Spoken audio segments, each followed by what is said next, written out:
Hello everyone, स्वागत है आप सभी लोगों का कल्याण इंस्टीट्यूट यूट्यूब चैनल पे। आज हम इस वीडियो के माध्यम से टकसाल दर समता सिद्धांत को जानने और समझने का प्रयास करेंगे कि जो ये टकसाल दर समता सिद्धांत है ये दरअसल क्या होता है और किस तरह से होता है। तो आज की इस छोटी सी वीडियो के माध्यम से हम यही समझेंगे। तो आप इस वीडियो को अंत तक जरूर देखिएगा और अगर चैनल को अभी तक सब्सक्राइब नहीं किया है तो चैनल को जरूर सब्सक्राइब कर दीजिएगा।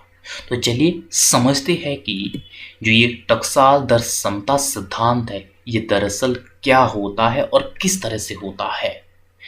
टकसाल दर समता सिद्धांत के माध्यम से ये बताया गया है कि इसमें करेंसी की एक इकाई का मूल्य सोने के निश्चित भार में होता है।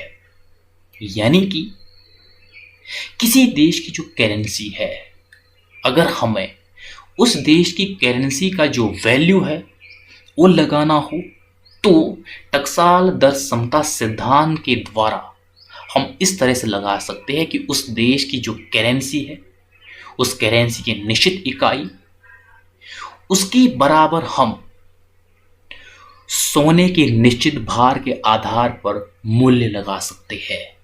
यानी कि करेंसी की एक इकाई का जो मूल्य है उस सोने के आधार पर लगाया जाता है, गोल्ड के आधार पर लगाया जाता है। यही टकसाल दर समता सिद्धांत है।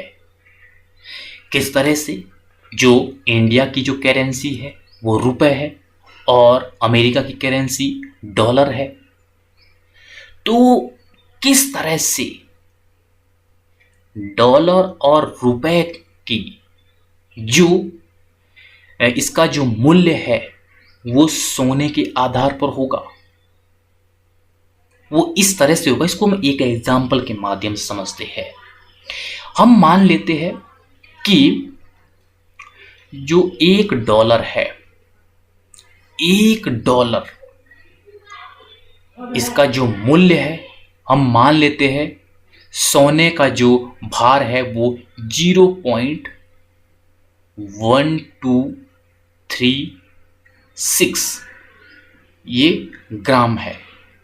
ये हम मान लेते हैं कि ये वैल्यू है एक डॉलर की। और इसी तरह से अगर हम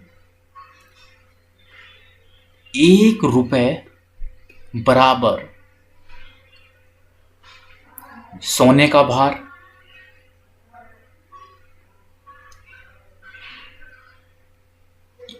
इतने भार में यानी कि 1122 ग्राम, इस तरह से अगर हम लगाते हैं तो यह क्या बोलता है, यही टकसाल दर समता सिद्धांत है।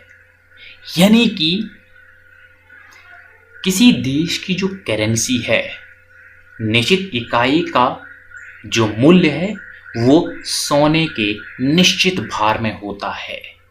यानी कि उस देश की करेंसी की जो वैल्यू है वो सोने के निश्चित भार में लगाई जाती है, तो उसे ही टकसाल दर समता सिद्धांत कहा जाता है। जब हम किसी देश की करेंसी की निश्चित मात्रा का मूल्य सोने के निश्चित भार में लगाते हैं तो वह ही उस देश की करेंसी की पावर होती है, वैल्यू होती है। इसको हम टकसाल दर समता सिद्धांत के माध्यम से लगाते हैं गोल्ड के भार के आधार पर कि कितनी करेंसी में कितना गोल्ड मिल सकता है, कितनी वैल्यू गोल्ड में हो सकती है, तो वह ही उस करेंसी की पावर होती है, क्षमता होती है, वैल्यू होती है।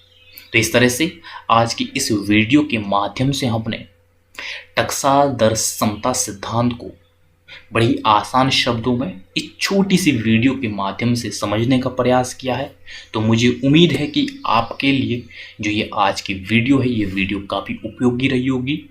और अगर चैनल को फिर भी सब्सक्राइब नहीं किया है तो चैनल को ज़रूर सब्सक्राइब कर दीजिएगा और मुझे दीजिएगा इजाज़त। और आप सभी लोगों का बहुत बहुत शुक्रिया।